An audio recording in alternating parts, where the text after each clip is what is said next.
রুক্মিণীর সঙ্গে এক যুগের প্রেম, তবুও কেন বিয়ে করছেন না দেব?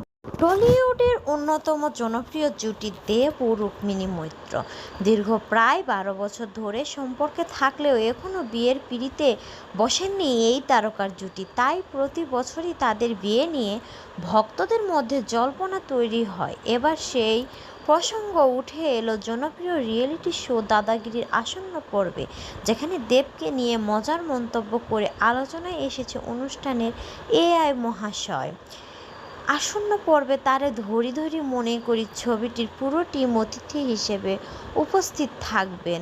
অনুষ্ঠান চলাকালীন স্বাভাবিকভাবেই দেবের বিয়ে প্রসঙ্গ ওঠে। তখন এআই মহাশয় দেবের বাংলা উচ্চারণ নিয়ে পুরনো ট্রলের প্রসঙ্গ তুলে তাকে একটি সংস্কৃত বিয়ের মন্ত্র উচ্চারণ করতে বলে। মন্ত্রটি ছিল যদিয়ং হৃদয়ং তব তদীয়ং হৃদয়ং মম।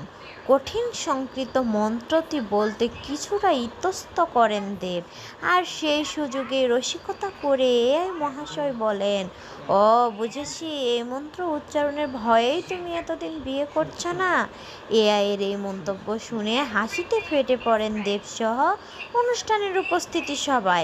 আড্ডার এক পর্যায়ে দেব জানান, তার কাছে সবচেয়ে গুরুত্বপূর্ণ তার পরিবার।